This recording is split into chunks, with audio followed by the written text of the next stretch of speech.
जय गुरु जी संगत जी। संगत जी, गुरु जी की डिवाइन कॉल सत्संग प्लेटफॉर्म में आप सभी गुरु परिवार का हार्दिक स्वागत है।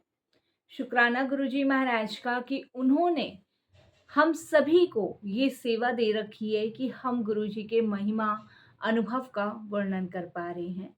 अनंतम शुक्राना मेरे गुरु जी महाराज का। संगत जी, आज का जो सत्संग मैं आपके साथ शेयर करने जा रही हूँ वो शारदा आंटी का सत्संग है। बहुत ही प्यारा, बहुत ही ब्लेसिंगफुल सत्संग है। मेरी विनती है आप सभी गुरु परिवार से कि सत्संग को आप अंत तक सुनिए, ध्यान से सुनिए और पूरा सुनिए। सत्संग का मतलब ही सत्य का संग है और सत्संग की प्राप्ति ही जब ही होती है जब गुरु कृपा होती है। तो हम सभी बहुत भाग्यशाली हैं कि हम पे गुरु कृपा हुई और हमें सत्संग सुनने का और शेयर करने का सौभाग्य प्राप्त हुआ। साथ संगत जी, गुरु जी महाराज कहते हैं कि सत्संग सुनने वाले का भी कल्याण और सत्संग करने वाले का भी कल्याण, इससे दोनों का ही कल्याण होना है। तो आज के सत्संग को जो मैं आपके साथ शेयर कर रही हूँ वो प्रीत बिहार से है, दिल्ली के शारदा आंटी का। बहुत ही डिवाइन सत्संग है, तो बिल्कुल भी स्किप नहीं कीजिएगा। और मैं उम्मीद करती हूँ कि आज के सत्संग से आपके बहुत सारे सवालों के जवाब भी आपको मिलेंगे और हो सकता है बहुत सारे कष्ट भी दूर हो। संगत जी, एक बात आपको बताऊं, अगर इस घोर कलयुग में कुछ भी सत्य है तो वो सिर्फ हमारे गुरु जी महाराज। कोई दिखावा नहीं है, कोई चढ़ावा नहीं है, सिर्फ समर्पण है। तो संगत जी, चलिए स्टार्ट करते हैं गुरु जी का सत्संग। स्टार्ट करने से पहले करते हैं गुरु जी का मंत्र जाप। ओम नमः शिवाय, शिव जी सदा सहाय। ओम नमः शिवाय, गुरु जी सदा सहाय।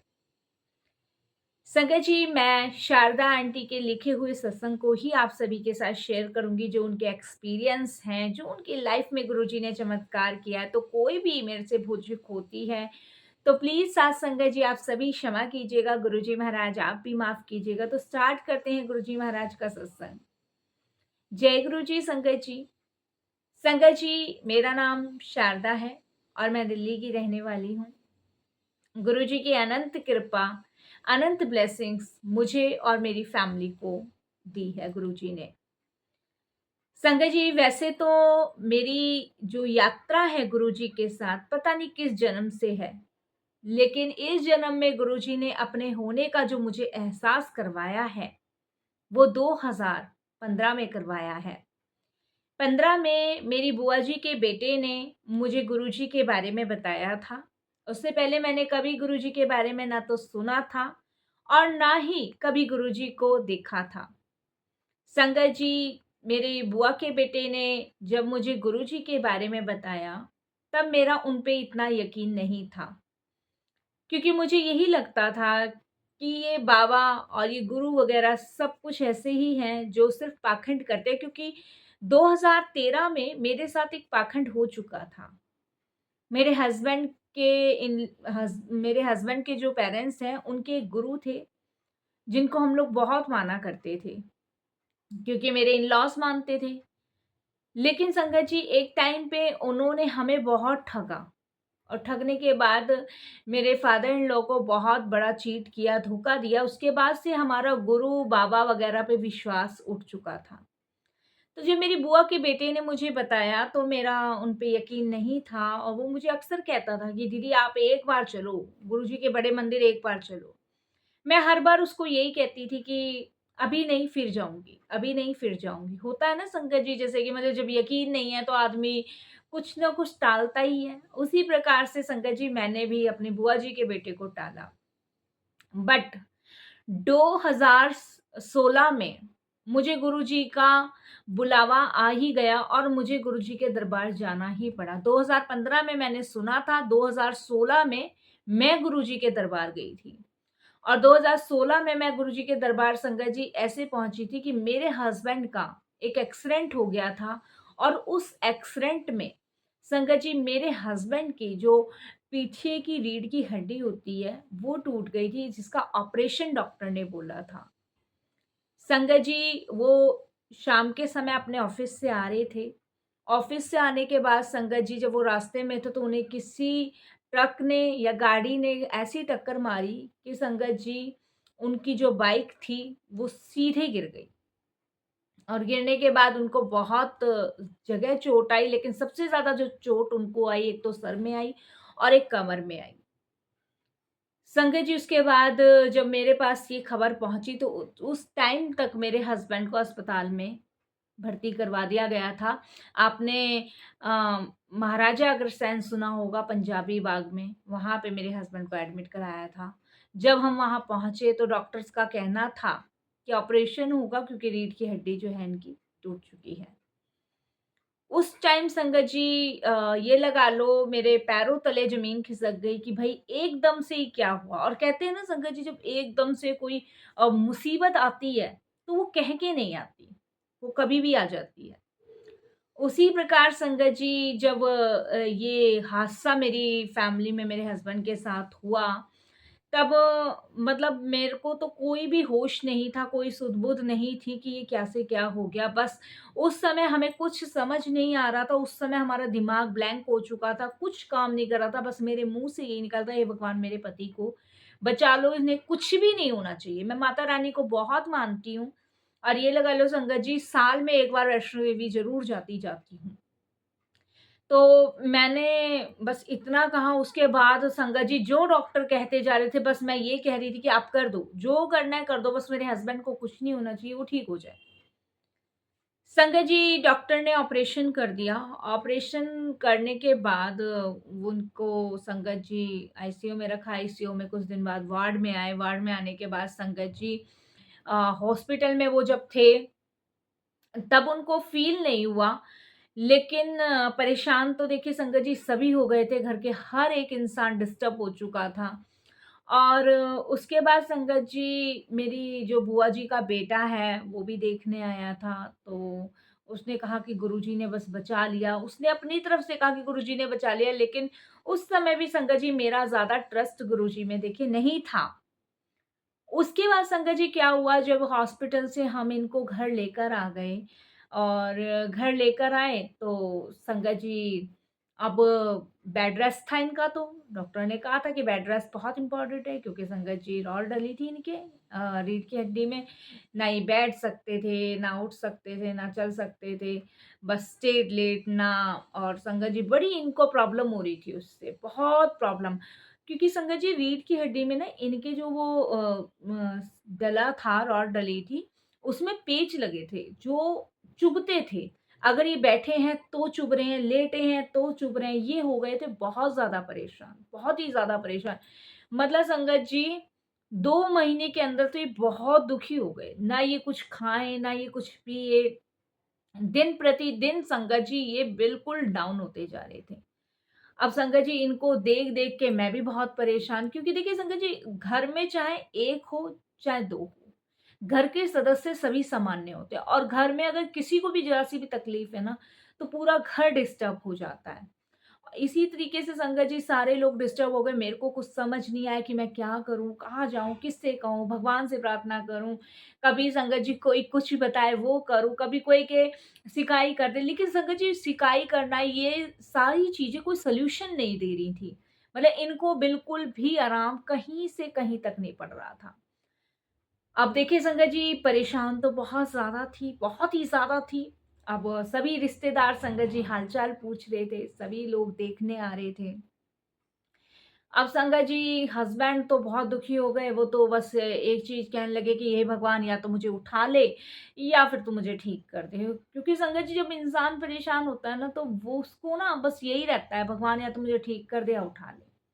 क्योंकि मेरे हस्बैंड भी बहुत डिस्टर्ब हो चुके थे, बहुत ही ज़्यादा डिस्टर्ब हो चुके थे। उसके बाद संगत जी क्या हुआ कि अब कुछ समय बीता, कुछ समय बीतने के बाद मैंने कहा भई डॉक्टर को दिखाते हैं। जब नहीं आराम पड़ रहा तो इतनी तकलीफ क्यों सहनी है? फिर संगत जी मैं दोबारा से आपके महाराजा अग्रसेन ले गई।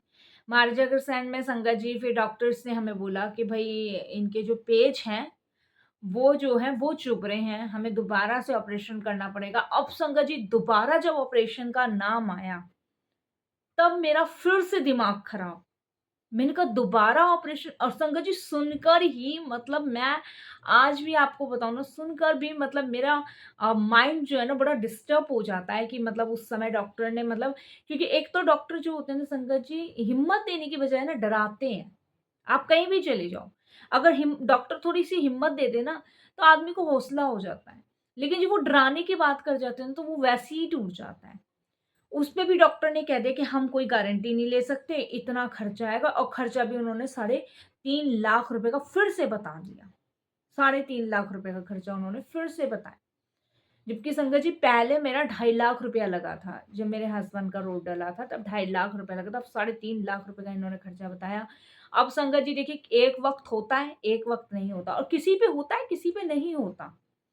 तो मैं कोई संगत जी ऐसा तो है नहीं, बड़ी मतलब बहुत रिच फैमिली से थी, तो मेरे पास भी संगत जी इतना नहीं था कि भई मैं लगा सकूँ।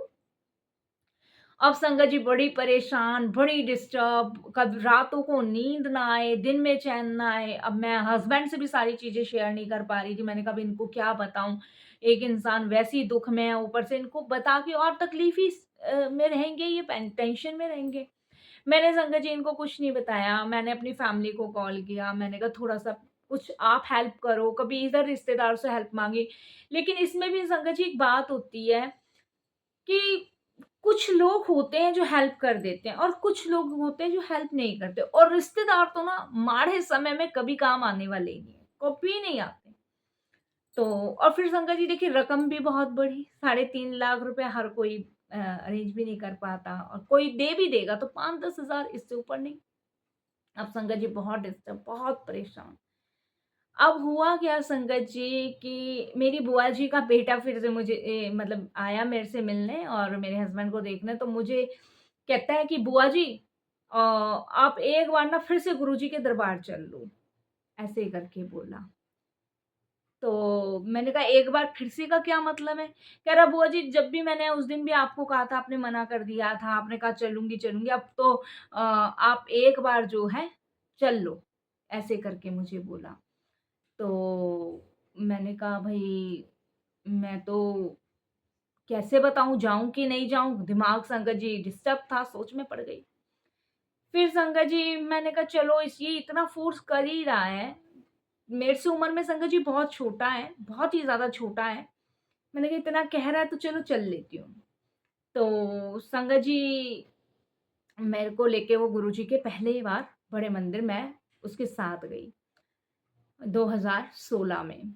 जब मैं गुरुजी के दरबार पहली बार गई, तो देखिए संगत जी जब भी ट्रस्ट नहीं, मंदिर तक अंदर तक चली गई, और जब मैं गुरुजी के स्वरूप के सामने गई, और जैसे ही मैंने गुरुजी को देखा, और संगत जी आप यकीन नहीं मानोगे, मेरी आँखों से जो आँसू बहे हैं, मैं उन्हें रोक नहीं पाई, बिल्कुल भी नहीं रोक पाई।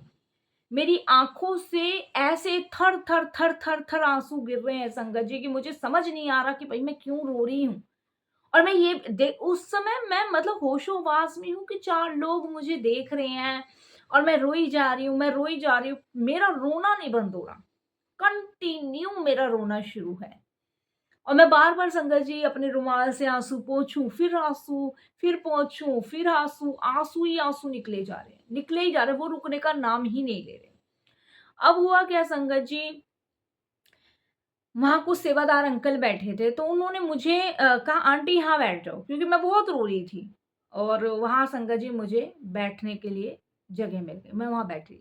अब मैं गुरुजी के स्वरूप को देख के रो रही, बस ज़्यादा नहीं संगत जी 10 मिनट बैठी, 10 मिनट बाद फिर मैं सेवादार ने मुझे कहा आंटी अब आप बाहर निकल जाओ, तो बाहर निकली, तो वहाँ चाय प्रसाद, लंगर प्रसाद मिला, और फिर मैं घर आई।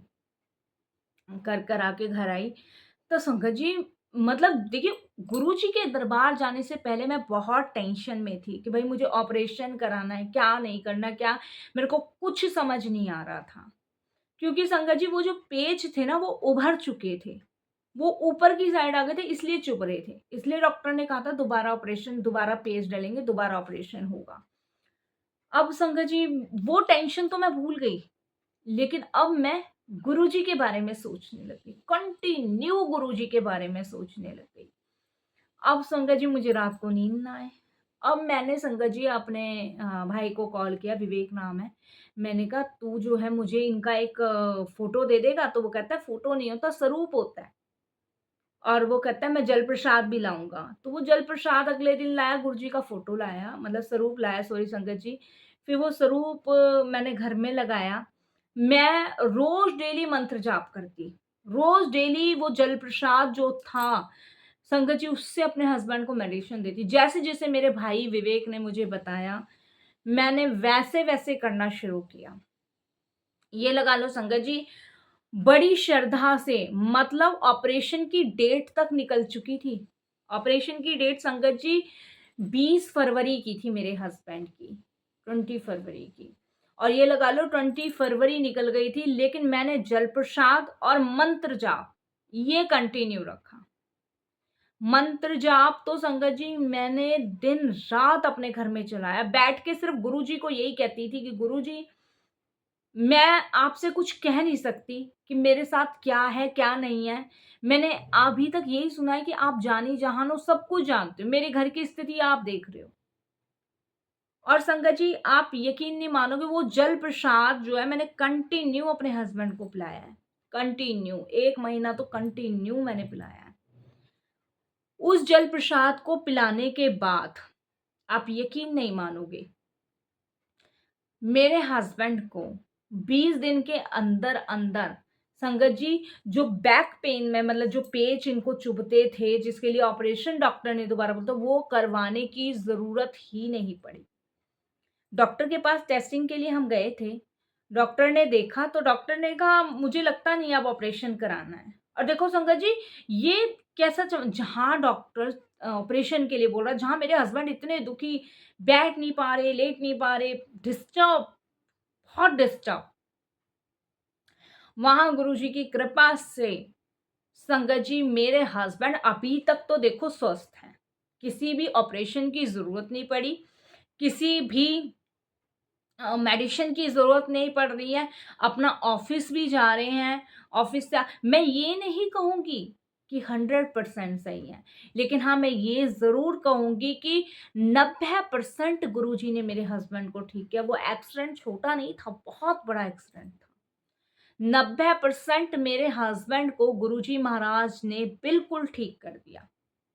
और रहा 10%, तो 10% तो देखो संगत जी कष्ट भोगना ही है, चाहे आप हो, चाहे मैं हूँ।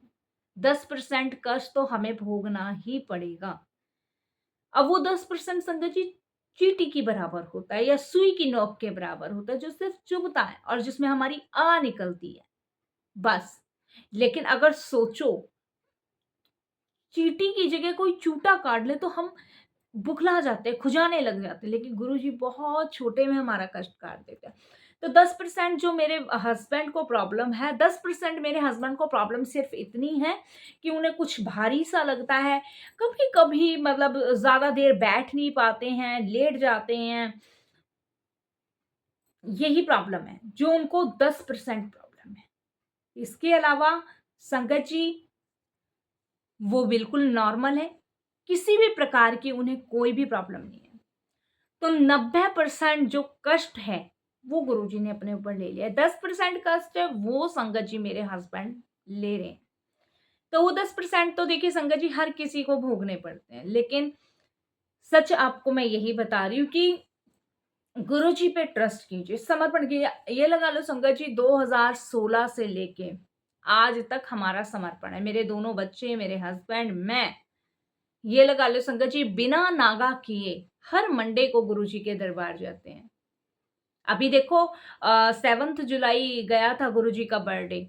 7th जुलाई में मेरे हस्बैंड को बड़े मंदिर में सेवा मिली। तो वो 10% भी ना गुरुजी सेवा करवा के कटवाते हैं। मेरे हस्बैंड ने मुझे खुद कहा कि शारदा, मैं बहुत भाग्यशाली हूँ कि भई मेरे को ये सेवा मिली, और मेरे से हस्बैंड को जो सेवा मिली थी वो लंगर प्रसाद की मिली थी। गुरुजी के बड़े मंदिर में जो किचन है, सब्जी काटने की उनको सेवा मिली थी। और देखिए संगत जी, आप यकीन नहीं मानेंगे कि वो 10% कष्ट भी गुरुजी ने कटवाए। तो गुरुजी अपनी हर संगत का ध्यान रखती है, हर संगत को कैसे ब्लेस करना है, कैसे उनके कष्ट काटने हैं, कैसे उन्हें ब्लेस करना है, कैसे मतलब उनको क्या चीज़ देनी है, कैसे उन्हें परेशानी से बचाना है, वो सब गुरुजी की प्लानिंग होनी है।